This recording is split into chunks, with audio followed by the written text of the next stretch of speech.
तो ये आपके ब्राह्मण ग्रंथों का सामान्य परिचय हमें पढ़ना है। जैसे हमने संगीता साहित्य जैसे हमने पढ़ा था, उसी तरीके से हमें ब्राह्मणों का भी थोड़ा सा विषय पढ़ना है। नॉर्मल मतलब देखे तो नॉर्मल दिया गया है कि सामान्य अध्ययन करना है, लेकिन ब्राह्मणों का वैसे ही बहुत ज़्यादा अध्ययन हो जाता है, सामान्य रहता नहीं है। काफ़ी ज़्यादा ब्राह्मण लिखे गए चारों वेदों के ऊपर, किसी पे 2 ब्राह्मण हैं, किसी पे 4 ब्राह्मण हैं, और सामवेद पे तो 8-10 ब्राह्मण 9 ब्राह्मण है। तो थोड़ा विषय ज़्यादा हो जाता है, लेकिन सामान्य पढ़ना है तो अब जितना है पढ़ना तो पड़ेगा। तो शुरू से ये है कि ब्राह्मण जो शब्द है वो ब्राह्मण प्लस में अण प्रत्यय लग करके बनता है। और ब्राह्मण क्या होता है? ब्रह्म वही मंत्र है। ये शतपथ के अनुसार है। शतपथ के अनुसार वेद मंत्रों की व्याख्या और विनियोग प्रस्तुत करने वाले ग्रंथ को ब्राह्मण कहते हैं। ये मैंने लिखी हुई पीडीएफ थी मेरी, अभी पता नहीं कहाँ गायब है, तो आप इससे कर लो एक बार। तो ब्रह्म वही मंत्र है, ये शतपथ ब्राह्मण के अंदर लिखा मिलता है हमें। आपसे पूछ लिया जाएगा ब्रह्म वही मंत्र है, ये कहाँ का वाक्य है? तो ये शतपथ ब्राह्मण का वाक्य है। और शतपथ ब्राह्मण का कहना है कि वेद मंत्रों की व्याख्या और विनियोग प्रस्तुत करने वाले ग्रंथ को हम ब्राह्मण कहते हैं। अब सीधी सी बात है, वेदों में मंत्र हैं, और मंत्र जो है वो हमारी लौकिक जनता तक, लोक तक पहुंचने में थोड़े मुश्किल होते हैं, या लोक को समझ में थोड़े कम आते हैं। इसलिए उनकी व्याख्या और सरलता से, गद्यात्मक रूप से उनकी जो व्याख्या की गई है, उनको वेदों को समझाने का जो प्रयास किया गया है, वेदों की जो व्याख्या की गई है जिन ऋषियों के द्वारा की गई है, वही ब्राह्मण ग्रंथ कहलाए हैं। आगे कह रही, ये भी शतपथ के अनुसार है। कह रही ब्रह्म यज्ञ है, ब्रह्मन अर्थात पवित्र ज्ञान या रहस्यात्मक विद्या। जिन ग्रंथों में वैदिक रहस्यों का उद्घाटन किया जाता है उन्हें ब्राह्मण कहते हैं। अब ब्राह्मण कोई अलग से तो लिखा नहीं गया है, ब्राह्मण बिल्कुल वेदों के ऊपर ही लिखा गया है। वेदों में मंत्र हैं, और उन्हीं मंत्रों की व्याख्या करके, उन्हीं मंत्रों की गद्यात्मक रूप से परिभाषा करके, या उनको, जैसे वेदों में जो श्लोक होते हैं, जो पद्य होते हैं, वो पढ़ने में थोड़े कठिन होते हैं, सामान्य व्यक्ति के नहीं समझ में आते हैं, इसलिए उनको थोड़ा सरलतम रूप दे करके उनमें वैदिक रहस्यों का उद्घाटन करके लिखे गए हैं। तो यही कह रहे हैं कि पवित्र ज्ञान जिनके अंदर पाया जाता है, रहस्यात्मक विद्या जिनके अंदर पाई जाती है, ऐसे वैदिक रहस्यों का उद्घाटन जहाँ पर किया गया है, ऐसे ग्रंथों को हम ब्राह्मण के नाम से जानते हैं। आगे है मीमांसा दर्शन के अनुसार मंत्र भाग या संहिता ग्रंथों के अतिरिक्त वेद भाग को ब्राह्मण कहते हैं। यानी वेद का जो भाग है, ऐसा मीमांसा का मानना है कि वेद के भाग को ही ब्राह्मण कहते हैं। मंत्र भाग को या संहिता ग्रंथों के अतिरिक्त वेद भाग को हम ब्राह्मण कहते हैं। अब आगे है भट्ट भास्कर। भट्ट भास्कर क्या मानते हैं? तो भट्ट भास्कर का कहना है कि कर्मकांड और मंत्रों के व्याख्यान ग्रंथों को, मतलब जहाँ पर कर्मकांड दर्शाया गया है, क्योंकि ब्राह्मणों में क्या होता है, ब्राह्मणों का विशेष रूप है वो कर्मकांड है। जैसे वेद होते हैं वो ज्ञान के कांड होते हैं, ज्ञान कांड को दर्शाते हैं, मतलब उसमें ज्ञान की प्राप्ति होती है। और ब्राह्मणों को हम सम्मिलित रूप करके एक प्रकार से कह सकते हैं कि ब्राह्मण जो है वो कर्मकांड के ऊपर आधारित हैं, और आरण्यक हैं वो उपासना के ऊपर आधारित हैं, या जो उपनिषद हैं वो ब्रह्म के ऊपर आधारित हैं। इस प्रकार से हम निकालते हैं। तो वहीं कह रहे भट्ट भास्कर कि जहाँ कर्मकांड मिलता है और मंत्रों की व्याख्या जहाँ पर मिलती है, या मंत्रों के जो व्याख्यान ग्रंथ हैं, हम उनको ब्राह्मण कहते हैं। तो इन्होंने एक सिंपल सी डेफिनेशन बनाई है कि ब्राह्मणम नाम कर्मणस्तन मंत्राणाम व्याख्यान ग्रंथ है। ये कह रहे कि ब्राह्मण उन्हीं का नाम है जो कर्मणस्तन मंत्राणाम व्याख्यान ग्रंथ है, कि जो कर्मण है अर्थात कर्म के ऊपर आधारित हैं, कर्मकांड के ऊपर आधारित हैं। और आगे कहा तन मंत्राणाम व्याख्यान ग्रंथ है, और जहाँ पर मंत्रों की व्याख्या दर्शाई गई है, मंत्रों के, इन सभी ग्रंथों में मंत्रों की व्याख्या जहाँ पर, यानी मंत्रों का व्याख्यान जहाँ पर किया गया है, ऐसे ग्रंथों को हम ब्राह्मण ग्रंथ के नाम से जानते हैं। तो आपसे ये डेफिनेशन पूछ ली जाएगी कि ब्राह्मणम नाम कर्मणस्तन मंत्राणाम व्याख्यान ग्रंथ है, ये किसके द्वारा लिखा गया है? तो ये भट्ट भास्कर के द्वारा ये लाइन बोली गई है। इसके आगे कहते हैं वाचस्पति मिश्र के अनुसार क्या है? तो कह रहे ब्राह्मण उन ग्रंथों को कहते हैं जिनमें निर्वचन यानी निरुक्तियाँ दी गई हों, किसी शब्द को उठा करके उस शब्द का पूरा निर्वचन बताया गया हो कि इस शब्द का ये नाम क्यों पड़ा है, किस लिए पड़ा है, किस वजह से इसे ये नाम दिया गया है। तो ऐसे निर्वचन यानी निरुक्तियाँ दी गई हैं। विनियोग दिए गए हैं, यानी जहाँ पर अंग बोध इत्यादि का वर्णन किया गया हो। जहाँ पर प्रयोजन बताया जाए। प्रतिष्ठान यानी अर्थवाद, अर्थवाद में हम किसी चीज़ की निंदा भी, जैसे जो निंदनीय कार्य है उसकी निंदा करें और जो प्रशंसनीय कार्य उसकी प्रशंसा करें, ऐसे वाक्यों को बताने वाले और विधि इत्यादि का वर्णन करने वाले ब्राह्मण होते हैं, ऐसा वाचस्पति मिश्र ने कहा है। तो इन्होंने दिया है नैरुक्त्यम यत्र मंत्रस्य विनियोगः प्रयोजनम प्रतिष्ठानम विधिश्चैव ब्राह्मणम तदिह उच्यते। इनका कहना कि जहाँ पर निरुक्तियाँ दी गई हैं, यत्र मंत्रस्य विनियोगः, और जहाँ पर मंत्रों का विनियोग दिया गया है, और यत्र मंत्रस्य प्रयोजनम, जहाँ पर मंत्रों का प्रयोजन दर्शाया गया है, या यत्र मंत्रस्य प्रतिष्ठानम, जहाँ पर मंत्रों का प्रतिष्ठान यानी जो निंदा के योग्य उसकी निंदा की गई है और जो प्रशंसा के योग्य उसकी प्रशंसा की गई है, ऐसा प्रतिष्ठान जहाँ पर दर्शाया गया है, और यत्र मंत्रस्य विधि, और जहाँ पर मंत्रों की विधि इत्यादि को दर्शाया गया है, ईव ब्राह्मणम तदिह उच्यते, उसी को ही ब्राह्मण कहा जाता है। तो ये वाचस्पति मिश्र के अनुसार आपसे ये श्लोक कई बार नॉर्मल भी कोई भी चलते चलते आपसे पूछ लेगा, नॉर्मल सा श्लोक है कि नैरुक्त्यम यत्र मंत्रस्य विनियोगः प्रयोजनम प्रतिष्ठानम विधिश्चैव ब्राह्मणम तदिह उच्यते। तो ये काफ़ी प्रसिद्ध परिभाषा आपको याद रखनी है, परीक्षा में आपसे पूछी जा सकती है, परीक्षा की दृष्टि से भी काफ़ी महत्वपूर्ण है। आगे कह रहे हैं ग्रंथ अर्थ में ब्राह्मण शब्द नपुंसकलिंग में होता है। अब ये क्यों कहा है? क्योंकि हमारे यहाँ पे ब्राह्मण नाम की एक जाति भी होती है, आपको पता होगा, ब्राह्मण, क्षत्रिय, वैश्य और शूद्र, ये हमारी 4 जातियाँ हैं। तो उनमें जो ब्राह्मण जाति होती है वो हम हमेशा पुल्लिंग के अंतर्गत लेते हैं। अब जाति का नाम भी ब्राह्मण है और ग्रंथों का नाम भी ब्राह्मण है, लेकिन ग्रंथों के अंदर जो ब्राह्मण शब्द का प्रयोग हुआ है वो हमेशा हमें नपुंसकलिंग में ही प्रयोग करना चाहिए, और जाति अर्थ में जो ब्राह्मण होता है वो पुल्लिंग के अंतर्गत आता है।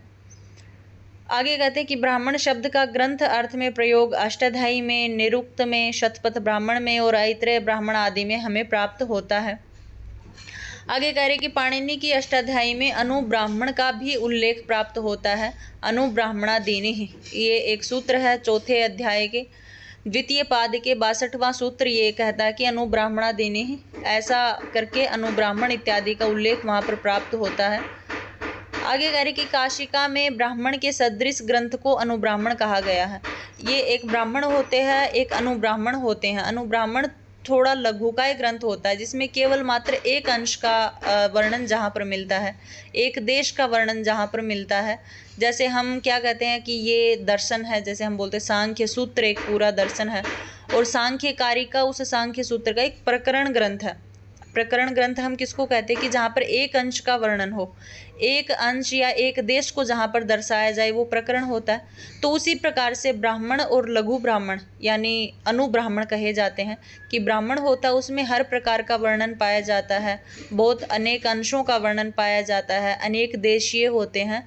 लेकिन जो अनुब्राह्मण होते हैं इनको हम लघु ब्राह्मण भी कहते हैं कि ये थोड़े लघुकाय ब्राह्मण होते हैं, छोटे ब्राह्मण होते हैं, इनमें एक ही अंश का वर्णन मिलता है, एक देशीय होते हैं, ये एक ही अंश के ऊपर टिके हुए होते हैं। तो वही कहते हैं कि काशिका में यहाँ पर अनुब्राह्मण का वर्णन भी मिलता है। अनुब्राह्मण लघुकाय ब्राह्मण ग्रंथ हैं, इनमें किसी एक अंश का विवेचन ही मिलता है। तो ये आप ध्यान रखना, ब्राह्मण और अनुब्राह्मण में अंतर। आगे कह रहे मंत्र और ब्राह्मण, मंत्र और ब्राह्मण में क्या संबंध है? तो कह रहे संहिताओं में उपलब्ध मंत्र भाग का कर्मकांड में विनियोग होता है, यानी मंत्र भाग का कर्मकांड के अंतर्गत हम विनियोग करते हैं, और ब्राह्मण भाग में मंत्रों के विनियोग की विधि को बताता है। यानी विधि, जैसे हम ये पढ़ते हैं, कई बार आपने पढ़ा होगा, जैसे ब्राह्मण हमें बताता है कि ये यज्ञ इस दिन करना चाहिए, इतने दिन करना चाहिए, इस समय करना चाहिए, इस विधि से करना चाहिए। तो उस विधि का जो पूरा विधान दिया गया कि हम उस कर्म को कैसे करें, वो विधान जो पूर्ण मिलता है वो हमें ब्राह्मण ग्रंथों में ही मिलता है।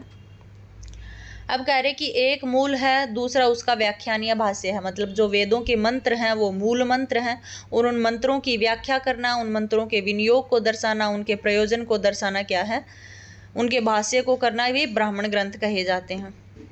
आगे कह रहे कि यज्ञों में मंत्रों से आहुति दी जाती है, जबकि ब्राह्मण भाग उसकी उपयोगिता और विधि को दर्शाता है। तो वहीं आ गया कि हम यज्ञ में जब आहुति देते हैं तो हम मंत्र बोल के देते हैं, अग्निमीडे पुरोहितम यज्ञस्य देव ऋत्विजम होतारम रत्नधातमम, ऐसा बोल के हम आहुति तो दे देते हैं, लेकिन उस मंत्र का अर्थ क्या है, उसकी विधि क्या है, किस तरीके से वो बोला जाना चाहिए, किस तरीके से उसकी प्रयोजन क्या है, वो सब हमें ब्राह्मण भाग के ऊपर ही डिपेंड होते हैं कि ब्राह्मण ही हमें दर्शाता है कि उसको उपयोगिता क्या है।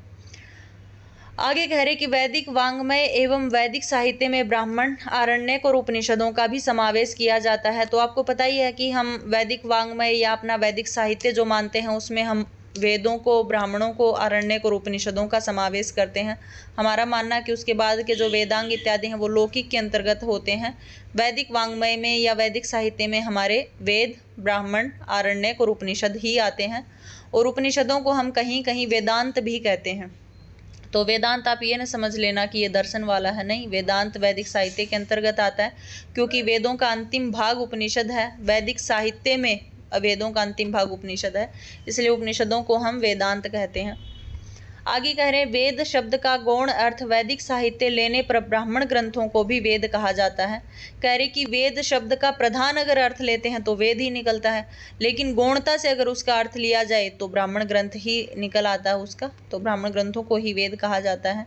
आगे ये एक प्रमाण भी मिलता है आपस्तंभ श्रोत सूत्र में, ये लिखा हुआ आपस्तंभ ऋषि के द्वारा कि मंत्र ब्राह्मणयोर वेदानाम अध्ययनम, कि मंत्रों को ही ब्राह्मण के नाम से जाना जाना चाहिए। तो ये बहुत काफ़ी प्रसिद्ध परिभाषा है आपस्तंभ स्रोत सूत्र की, आपसे पूछी भी गई है और कभी कभार आपसे पूछ भी ली जाए। तो मंत्र ब्राह्मणयोः वेदानाम अध्ययनम, ये किसके द्वारा लिखा गया है, तो ये आपस्तंभ स्रोत सूत्र में हमें मिलता है। आगे कह रहे मुख्य विषय क्या ब्राह्मणों का, तो कह रहे विधि, अर्थात यज्ञ कब और कहाँ किया जाए, यज्ञ का अधिकारी कौन हो, यज्ञ के लिए आवश्यक साधन और सामग्री इत्यादि के बारे में वर्णन करने वाले भी ब्राह्मण ग्रंथ हैं। आगे कह रहे संहिता ग्रंथ स्तुति प्रधान है, तो ब्राह्मण ग्रंथ विधि प्रधान है। तो आपको मैंने बताया था कि ये संहिताएं जो होती हैं इनसे हम स्तुति करते हैं, जैसे सीधा सीधा मंत्र बोलते हैं और हम स्तुति कर लेते हैं, अग्निमीडे पुरोहितम, ये मंत्र बोल करके हम अग्नि की स्तुति करते हैं, लेकिन इसका क्या प्रयोजन है, क्या इसका विधि विधान है, वो हम सब कुछ ब्राह्मण ग्रंथों को कहते हैं। इसलिए संहिता ग्रंथ जो हैं यानी वेद जो हैं वो स्तुति प्रधान है और ब्राह्मण ग्रंथ हैं वो विधि प्रधान है। सबसे इम्पोर्टेंट यही है कि विधि प्रधान है। आगे कहते हैं कि ब्राह्मणों की भाषा वैदिक संस्कृत और लौकिक संस्कृत को जोड़ने वाली एक सुंदर कड़ी है। क्योंकि वैदिक संस्कृत इसलिए है क्योंकि ये पूरे के पूरे वेदों के ऊपर लिखे गए हैं, वेदों की थोड़ी कठिन भाषा है और वो लोक को समझ में नहीं आती है, और ब्राह्मण लिखे ही इस प्रयोजन से कि लिखे हैं कि वेदों की जो भाषा उसको थोड़ा सरलीकरण करके हम लोक में ले आएँ। तो वेदों की जो भाषा है वो वैदिक संस्कृत और लौकिक संस्कृत दोनों को जोड़ने वाली है। आगे कहते हैं कि ब्राह्मणों में वैदिक और लौकिक शब्दावली का समन्वय पाया जाता है, मतलब वेदों का और लौकिक दोनों शब्दावली जहाँ से ली गई है। आगे कहते हैं कि वैदिक लेट लकार का प्रयोग अति विरल होता है, मतलब कहीं कहीं वैदिक लेट लकार का, और अगर हम लेट लकार का प्रयोग हम लोक में कभी करते ही नहीं है। ये एक 11वां लकार, हम जैसे हम 10 लकार पढ़ते हैं किसी भी धातु के, और एक 11वां लकार होता है लेट लकार, तो हम सीधा बोलते हैं कि ये वेदों में प्रयोग होता है। तो वेदों के मंत्रों इत्यादि में इस लेट लकार का प्रयोग किया जाता है, जबकि ब्राह्मण ग्रंथों में कहीं कहीं इसका प्रयोग किया गया है, क्योंकि ब्राह्मण ग्रंथ वो लौकिक को देख करके बनाए गए हैं। आगे कहते हैं तुमर्थक प्रत्ययों के प्राचीन रूप यत्र तत्र कहीं कहीं दिखाई पड़ते हैं। आगे कह रहे ब्राह्मणों की भाषा में प्रसाद गुण का बाहुल्य मिलता है। अब आपको पता है कि जहाँ भी प्रसाद गुण होता है उसका क्या होता है, वो लाइन हमें सीधी सीधी समझ में आ जाती है। तो ब्राह्मणों में सबसे ज़्यादा अगर देखा जाए तो भाषा प्रसाद गुण का बाहुल्य मिलता है, और ब्राह्मणों की भाषा अति सरल है, सरस है एवं रोचक भाषा है कि हमें पढ़ते ही समझ में आ जाते हैं। एक तो गद्यात्मक लिखे गए हैं, ऊपर से इनकी भाषा लोक को मध्य नज़र मतलब लोक के नज़र में रखते हुए लिखी गई है, तो काफ़ी सरल और सरस इनकी भाषा इनके अंदर प्रयोग की गई है। आगे कह रहे हैं कि प्रतिपाद्य विषय इनमें यज्ञ एवं यज्ञ प्रक्रिया और सर्वांगीण विवेचन किया गया है। सभी अंगों का मतलब यज्ञ कैसे किया जाए, यज्ञ की प्रक्रिया क्या होती है, और यज्ञ के अंतर्गत जो जो अंग हैं, यज्ञ के अंतर्गत जो जो विधि विधान है, उन सब का वर्णन इसके अंदर किया गया है, और यही क्या है, प्रतिपाद्य विषय है ब्राह्मणों का।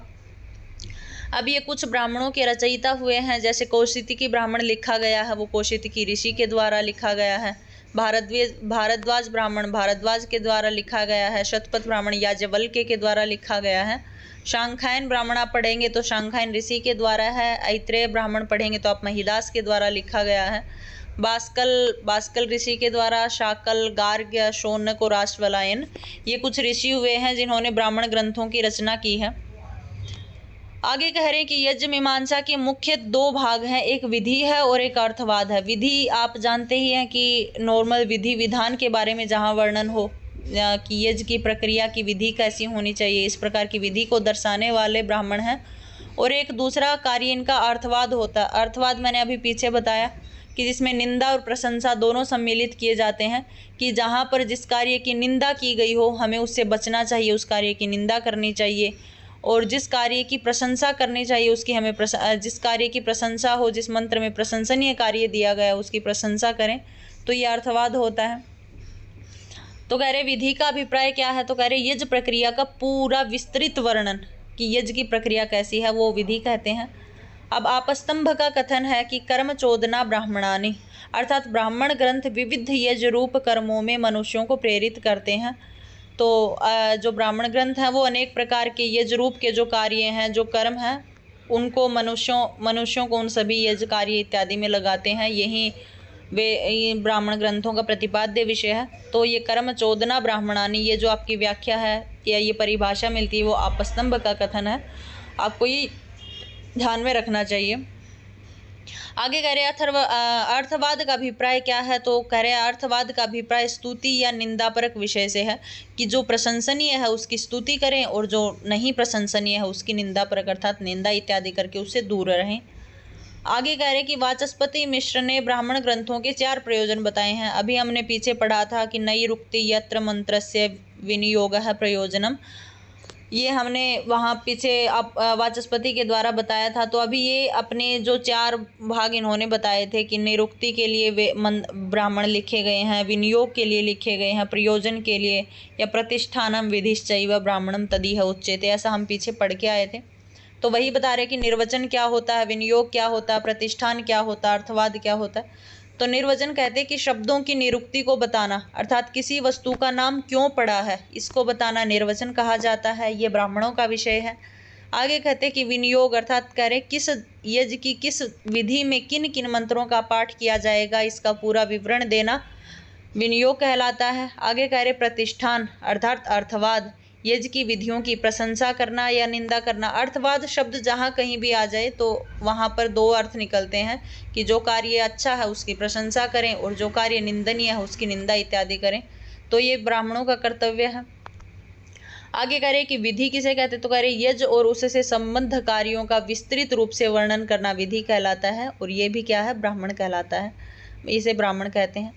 आगे कह रहे कि मीमांसा दर्शन भाष्य में सबर स्वामी ने ब्राह्मण विषयों की संख्या 10 बतलाई है। ये बहुत इंपॉर्टेंट है, साबर भाष्य में सबर स्वामी के द्वारा लिखा गया है। ये कह रहे कि जो ब्राह्मण होते हैं वो 10 प्रयोजन होते हैं, उनके 10 संख्या बताई है ब्राह्मणों के विषय की। तो ये श्लोक भी आपको आई थिंक याद होना चाहिए। तो ये कह रहे कि हेतुर निर्वचनम निंदा प्रशंसा संशयो विधि प्रक्रिया पुराकल्पो व्यवधारणम कल्पना उपमानम दशयिते तु विधयो ब्राह्मणस्य वै।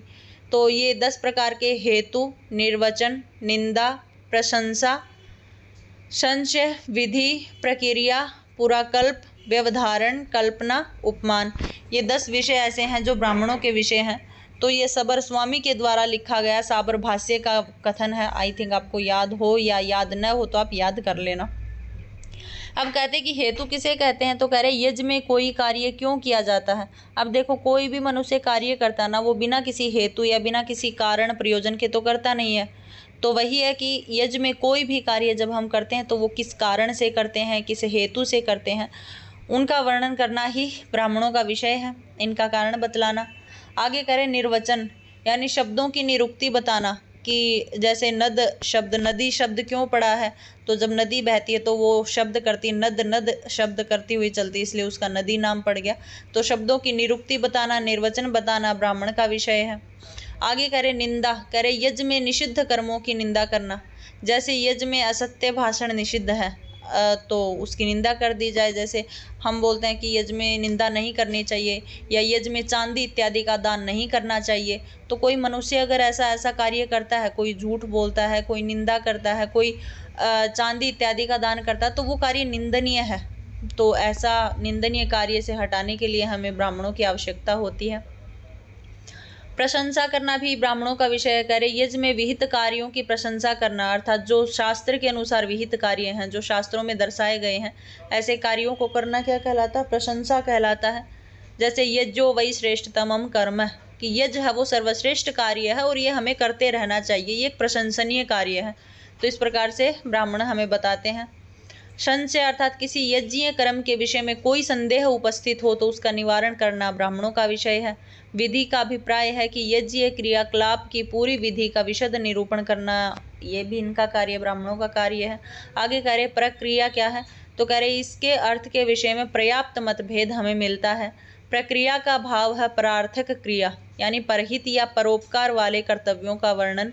इसमें इष्टापूर्ति का समावेश है। इष्ट का अर्थ है विविध याग आदि और पूत का अर्थ है धर्मार्थ कार्य, जैसे कूप, तड़ाग इत्यादि का निर्माण करना।